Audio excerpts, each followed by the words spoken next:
ആ ശുചീകരണ തൊഴിലാളിയെ കണ്ടെത്താനാവുന്നില്ല. 26 മണിക്കൂർ പിന്നിട്ടിട്ടും തിരുവനന്തപുരത്തെ ആ രക്ഷാപ്രവർത്തനം ഇപ്പോഴും തുടരുകയാണ്. ഇതിനിടയിൽ വരുന്ന ദുഷ്കരമായ ഈ രക്ഷാപ്രവർത്തനത്തിൽ വരുന്ന പ്രതീക്ഷ നൽകുന്ന ഒരു വാർത്ത, ചില ശരീരഭാഗങ്ങൾ കണ്ടെത്തിയതായി സംശയമുണ്ട്. റോബോട്ടിക് ക്യാമറയിലാണ് ഇത്തരം ചില സംശയങ്ങൾ ഉണ്ടാവുന്നത്. റോബോട്ടിക് ക്യാമറ ദൃശ്യങ്ങളിൽ ഇത്തരമൊരു സംശയം തോന്നിയതിനെ തുടർന്ന് സ്കൂബ ടീം അംഗങ്ങൾ വീണ്ടും പരിശോധനയുമായി ടണലിലേക്ക് ഇറങ്ങിയിരിക്കുകയാണ്. അങ്ങനെയെങ്കിൽ ഈ ടണലിലെ പരിശോധന അങ്ങേയറ്റം നിർണായകമാവുന്നു എന്ന സാഹചര്യമുണ്ട്. ടണലിൽ രക്ഷാദൗത്യത്തിന് വെല്ലുവിളികൾ പലതുണ്ട്.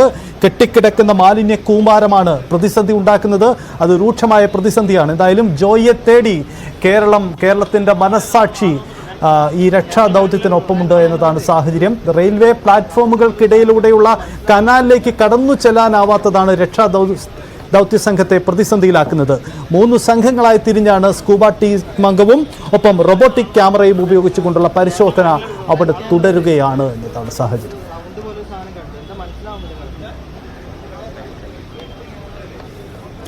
നമുക്ക് ആദ്യം വി വിനോദും ഡാൻ കുര്യനുമുണ്ട്. ആദ്യം വിനോദ്, നമുക്ക് പ്രതീക്ഷ നൽകുന്ന രക്ഷാദൗത്യത്തിൽ ഒരു പ്രതീക്ഷ തോന്നുന്ന ഘട്ടം എന്ന് തോന്നിക്കാൻ കഴിയുമോ? യഥാർത്ഥത്തിൽ എന്താണ് ഈ ക്യാമറയിൽ തെളിഞ്ഞത്? അതിനനുസരിച്ചാണോ ഇപ്പോൾ പരിശോധന നടക്കുന്നത്?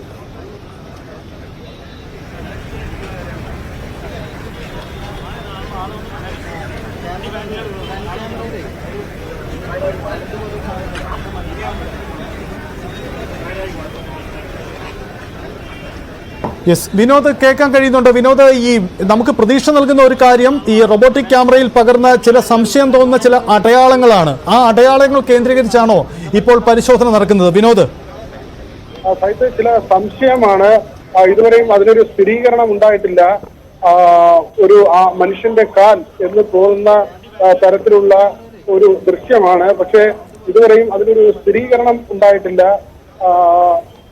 ഈ ക്യാമറ ഇതിനുള്ളിൽ പ്രവേശിച്ച് ഏതാണ്ട് 10 മീറ്റർ ഉള്ളിലേക്ക് പോകുമ്പോഴാണ് അങ്ങനെ സംശയം തോന്നുന്ന ഒരു ദൃശ്യമുള്ളത്. പക്ഷെ അത് മനുഷ്യന്റെ കാലാണോ എന്നതിൽ ഒരു സ്ഥിരീകരണമില്ല. ഈ ക്യാമറയ്ക്കൊപ്പം സ്കൂബ ടീമിലെ ഒരാൾ കൂടി ആ ഭാഗത്തേക്ക് പോയി തിരച്ചിൽ നടത്തുന്നുണ്ട്. ഇത് ചലിക്കുന്നതായി തോന്നി. അവിടെ ഈ കണ്ടെത്തിയ വസ്തു അത് ചലിക്കുന്നതായി തോന്നി. ഈ ക്യാമറ ദൃശ്യങ്ങളിൽ തോന്നുന്നുണ്ട്. അത് ഒഴുക്കിൽ അങ്ങനെ തോന്നി. ഈ ക്യാമറ ദൃശ്യങ്ങളിൽ തോന്നുന്നുണ്ട് അത് ഒഴുക്കിൽ അങ്ങനെ ചലിക്കുന്നതാണോ എന്നത് ആണ് നമ്മൾ മനസ്സിലാക്കുന്നത്. അങ്ങനെ ആ ഒരു വെള്ളത്തിന്റെ ഒരു ചലനത്തിനനുസരിച്ച് അത് ചലിക്കുന്നു എന്നാണ് മനസ്സിലാക്കുന്നത്. പക്ഷെ അത് മനുഷ്യന്റെ കാലാണോ എന്ന കാര്യത്തിൽ ഒരു സ്ഥിരീകരണവുമില്ല. ഒരു ദൃശ്യം കണ്ടു.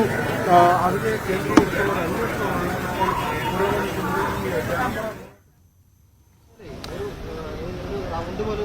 എന്തോ പ്രധാനപ്പെട്ട ചില വിവരങ്ങൾ ഡാൻ കുര്യനും പങ്കുവെക്കാനുണ്ട്. ഡാൻ, എന്താണ് ഈ രക്ഷാദൗത്യത്തിന്റെ ഒരു പ്രധാനപ്പെട്ട സൂചനകൾ എന്തെങ്കിലും ലഭ്യമാവുന്നുണ്ടോ? സജിത്ത്, 10 മീറ്ററിനുള്ളിൽ സംശയിക്കുന്ന തരത്തിൽ കണ്ടത് കാല് തന്നെയാണെന്ന് ഏറെക്കുറെ സ്ഥിരീകരിക്കുകയാണ്. അവിടേക്ക് ഉദ്യോഗസ്ഥർ എത്തുകയാണ്. ജില്ലാ കളക്ടർക്ക് അതുമായി ബന്ധപ്പെട്ട നിർണായകമായ ദൃശ്യങ്ങൾ ലഭിച്ചു കഴിഞ്ഞു. ആ ഉറപ്പിൽ അവർ അകത്തേക്ക് കയറുകയാണ്. അത് ആ വ്യക്തി തന്നെയാണ്, ജോയി തന്നെയാണ് എന്നൊരു നിഗമനത്തിലാണ് ഇപ്പോൾ രക്ഷാദൌത്യം. ആ 10 മീറ്റർ കൃത്യമായി ലൊക്കേറ്റ് ചെയ്തിരിക്കുന്ന സ്ഥലത്തേക്ക് എത്തുന്നതിന് വേണ്ടിയുള്ള ശ്രമങ്ങൾ ആരംഭിക്കുന്നു. അതിനുവേണ്ടിയിട്ടുള്ള മറ്റ് ഒരുക്കങ്ങളൊക്കെ പൂർത്തിയാക്കിയിരിക്കുന്നു. നമുക്ക് ലഭ്യമാകുന്ന സൂചനകൾ അനുസരിച്ച് അത് ജോയിയുടെ ശരീരഭാഗം ആണ് എന്ന് ഏറെക്കുറെ ഉറപ്പിച്ചുകൊണ്ടാണ് രക്ഷാദൌത്യം 10 മീറ്ററിനുള്ളിൽ ഈ ശരീരഭാഗം ക്യാമറയിൽ ദൃശ്യമായ സ്ഥലത്തേക്ക് എത്തുന്നതിന് വേണ്ടിയിട്ടുള്ള ശ്രമങ്ങൾ ഇപ്പോൾ ആരംഭിക്കുന്നത്. RF ഉൾപ്പെടെയുള്ള മറ്റ് ഉദ്യോഗസ്ഥരെല്ലാം മറ്റ് ഒരുക്കങ്ങൾ സജ്ജമാക്കുന്നതിന് വേണ്ടി ഇവിടെ എത്തിയിട്ടുണ്ട്. ഒരു വയർലെസ് സംവിധാനം കൂടി ഇവിടെ എത്തിക്കാനുണ്ട് അവർക്ക്. ആ വയർലെസ് സംവിധാനം കൂടെ നമ്മളിപ്പോൾ നിൽക്കുന്ന ഈ സ്ഥലത്തേക്ക്, അതായത് ഇന്ത്യൻ കോഫി ഹൌസിന് സമീപത്ത് KTDCയുടെ ചൈത്രം ഹോട്ടലിന്റെ നേരെ എതിർവശത്താണ് മറ്റ് സുരക്ഷാ ഉദ്യോഗസ്ഥരുടെ വാഹനങ്ങളൊക്കെ കിടക്കുന്നത്. അവിടേക്ക് ഒരു വയർലെസ് സംവിധാനം അടങ്ങിയ വാഹനം കൂടി എത്തിച്ച് അതിന്റെ സാങ്കേതിക സംവിധാനങ്ങൾ കൂടി പ്രയോജനപ്പെടുത്തിക്കൊണ്ട് ഇപ്പോൾ ഈ ദൃശ്യങ്ങൾ കണ്ടിരിക്കുന്ന 10 മീറ്ററിനുള്ളിലേക്ക് കടക്കുന്നതിന് വേണ്ടിയിട്ടുള്ള ശ്രമങ്ങൾ എത്രയും പെട്ടെന്ന് ആരംഭിക്കുന്നതിന് വേണ്ടിയിട്ടുള്ള അവസാനപ്പെട്ട ഒരുക്കങ്ങൾക്ക് നേതൃത്വം നൽകുകയാണ് ഉദ്യോഗസ്ഥർ. വളരെ പ്രധാനപ്പെട്ട വിവരമാണ് ദൃശ്യത്തിൽ, അതായത് റോബോട്ടിക് ക്യാമറ ദൃശ്യത്തിൽ ചില പ്രധാനപ്പെട്ട വിവരങ്ങൾ കണ്ടെത്തി എന്ന സ്ഥിരീകരണം വരുന്നുണ്ട്. അങ്ങനെയെങ്കിൽ നമ്മുടെ തിരച്ചിൽ അതിന്റെ ഒരു പ്രധാനപ്പെട്ട ഇടത്തേക്ക് തന്നെ എത്തുന്നു എന്നതിന്റെ സൂചനകളാണ്. ഡാൻ കുര്യനും ഒപ്പം വിനോദുമുണ്ട്. അവർ വിവരങ്ങൾ ശേഖരിക്കുക. എന്തായാലും നമ്മൾ കാത്തിരിക്കുന്ന നമ്മുടെ ഈ 26 മണിക്കൂർ പിന്നിടുന്ന ഈ തിരച്ചിലിന്റെ സുപ്രധാന ഘട്ടത്തിലേക്ക് എത്തുന്നു. ഇതാ ഈ ദൃശ്യങ്ങളിൽ കാണുന്ന റോബോട്ടിക് ക്യാമറ ദൃശ്യങ്ങളാണ് പ്രേക്ഷകർ കാണുന്നത്. ഈ റോബോട്ടിക് ക്യാമറ ദൃശ്യങ്ങളിലുള്ള ഈ അവ്യക്തത തോന്നിക്കുന്ന ഈ ദൃശ്യങ്ങളാവാം ഒരു പക്ഷേ ശരീരഭാഗങ്ങൾ എന്ന സംശയമാണ്. അതിന്റെ അടിസ്ഥാനത്തിലാണ് ഇപ്പോൾ അന്വേഷണം നടക്കുന്നത്. അതിലേക്കാണ് ഇപ്പോൾ സ്കൂബ ടീം അംഗങ്ങളുടെ തെരച്ചിൽ സംഘം ഇപ്പോൾ ടണലിനുള്ളിലേക്ക് പ്രവേശിച്ചിരിക്കുന്നത്. അങ്ങനെയെങ്കിൽ ടണലിൽ നിന്നും പുറത്തേക്ക് വരുന്ന സ്കൂബ ടീം അംഗങ്ങൾ നൽകുന്ന നിർണായക വിവരങ്ങൾ അത് തന്നെയാവാം ഈ അന്വേഷണത്തിൽ ഈ മണിക്കൂറുകളിൽ ഈ മിനിറ്റുകളിൽ നിർണായകമാവുന്നത്. എന്തായാലും കൃത്യമായ സൂചനകൾ ലഭ്യമാവുന്നുണ്ട്. ടണലിനുള്ളിൽ തന്നെയാണ് നമ്മൾ തേടുന്ന ആകാംക്ഷ ഉയർത്തുന്ന ആ വ്യക്തത ഉണ്ടാകുന്ന കാര്യം ഉള്ളത് എന്ന് തന്നെയാണ് സൂചനകൾ വരുന്നത്. ശരീരഭാഗങ്ങൾ തന്നെയാണ് അവിടെ കുടുങ്ങിക്കിടക്കുന്നത് എന്ന സൂചനയാണ്. അങ്ങനെയെങ്കിൽ ജോയിയെ കണ്ടെത്തിയോ എന്ന തരത്തിലേക്ക് നമുക്ക് പോവേണ്ടി വരും. സ്ഥിരീകരിക്കാൻ ഇതുവരെയും കഴിയുന്നില്ല, സൂചനകൾ മാത്രമാണ്. പക്ഷേ അവിടെ ഒരു ശരീരഭാഗം തന്നെയാണ് ഉള്ളതെന്നതിൽ ഏറെക്കുറെ ഉറപ്പിച്ച് പറയാൻ കഴിയുന്ന സാഹചര്യത്തിലേക്ക് തന്നെ പോകുന്നുണ്ട്. ഡാൻ തുടരുന്നു. ഡാൻ, ഇതിൽ ഒരു വ്യക്തത വരുന്നുണ്ടോ? ക്ഷമിക്കണം, ഡാനിലേക്ക് വരുന്ന മുമ്പ് വിനോദാണ് റോബോട്ടിക് ക്യാമറയുടെ സമീപത്തുള്ളതെന്ന് ഞാൻ കരുതുന്നു. വിനോദ്, ഈ റോബോട്ടിക് ക്യാമറ ദൃശ്യങ്ങൾ സൂചന നൽകുന്നുണ്ടോ?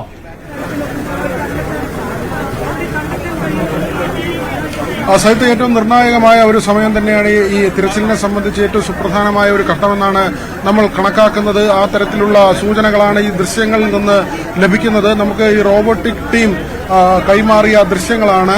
അവർ ഈ ദൃശ്യങ്ങൾ അവരുടെ ക്യാമറയിൽ, അതായത് 3 ക്യാമറകളാണ് ഈ ഉപകരണത്തിൽ ഘടിപ്പിച്ചിട്ടുള്ളത്. അതിന്റെ മുന്നിലും 2 വശങ്ങളിലുമായുള്ള ക്യാമറ.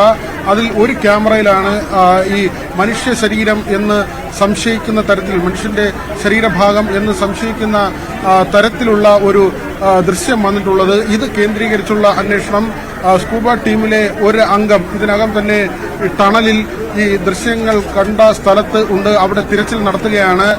അവിടെ ചലിക്കുന്ന അവസ്ഥയിലായിരുന്നു. കാരണം ഈ വെള്ളത്തിന്റെ ചലനത്തിനനുസരിച്ച് വസ്തുവും ചലിക്കുന്നതായാണ് കണ്ടെത്തിയത്. അതുകൊണ്ട് തന്നെ ചെറിയ ഒഴുക്കുണ്ട്, ഇപ്പോഴും ചെറിയ ഒഴുക്കുണ്ട്. ഒഴുകി മാറാനുള്ള സാധ്യതയുണ്ട്. മനുഷ്യ ശരീരം എന്ന് തന്നെ കരുതിയാണ് ആ ഭാഗത്തുള്ള പരിശോധന. എന്നാൽ മറ്റെന്തെങ്കിലും വസ്തുവാണോ എന്നതും സംശയം ജനിപ്പിക്കുന്നുണ്ട്. ഏതായിരുന്നാലും ഇതുവരെ ഉള്ള തിരച്ചിലിൽ ആകെ ഒരു സൂചന എന്ന നിലയ്ക്ക് ലഭിച്ച ദൃശ്യം, വീഡിയോ ദൃശ്യമാണ് ഇപ്പോൾ ഈ വരുന്ന നമ്മൾ പുറത്തുവിടുന്നത്. ഇതിൽ ക്യാമറ ദൃശ്യമാണ്. ഈ സ്വകാര്യ സംരംഭകർ തയ്യാറാക്കിയ ക്യാമറ. ഇത് റിഫൈനറികളിൽ ഉപയോഗിക്കുന്നതിന് വേണ്ടിയുള്ള ആ തരത്തിലുള്ള ക്യാമറ സംവിധാനമാണ്. ഒരു സബ്മറൈൻ പോലെയും പെരുമാറും. വെള്ളത്തിന്റെ ഉപരിതലത്തിലൂടെയും അതോടൊപ്പം തന്നെ വെള്ളത്തിന് അടിയിലൂടെയും സഞ്ചരിക്കാൻ ശേഷിയുള്ള ക്യാമറ സംവിധാനമാണ്. 3 ക്യാമറകളാണുള്ളത്. ഇതിൽ ഒരു ക്യാമറയിലാണ് ഈ ദൃശ്യം പകർന്നത്. ആ ക്യാമറ പകർത്തിയത്. ആ ദൃശ്യങ്ങളാണ് നമ്മളിപ്പോൾ പുറത്തുവിടുന്നത്. അതിൽ ഒരു മനുഷ്യന്റെ ശരീരഭാഗം എന്ന് തോന്നുന്ന തരത്തിലുള്ള ഒരു കാഴ്ചയാണുള്ളത്. ഏതായിരുന്നാലും ഇത് കേന്ദ്രീകരിച്ചുള്ള അന്വേഷണം മുന്നോട്ട് പോവുകയാണ്. ഇതുവരെ 117 മീറ്ററാണ് ടണലിന്റെ നീളം. ഏതാണ്ട് 60 മീറ്ററോളം ഇതിനകം പരിശോധിച്ചു. നിറയെ മാലിന്യമാണ്. ഈ മാലിന്യ കൂമ്പാരത്തിനിടയിൽ ആണ് ഇപ്പോൾ ഇങ്ങനെ ഒരു വസ്തു കണ്ടെത്തിയിട്ടുള്ളത്. അത് കേന്ദ്രീകരിച്ച് അത് പുറത്തെത്തിക്കാനുള്ള, അതിനടുത്ത് പോയി അത് എന്താണെന്ന് സ്ഥിരീകരിക്കുകയും അങ്ങനെയെങ്കിൽ പുറത്ത് എത്തിക്കുകയും ചെയ്യാനുള്ള നടപടികളാണ് ഇപ്പോൾ പുരോഗമിക്കുന്നത്. സൈത്ത്.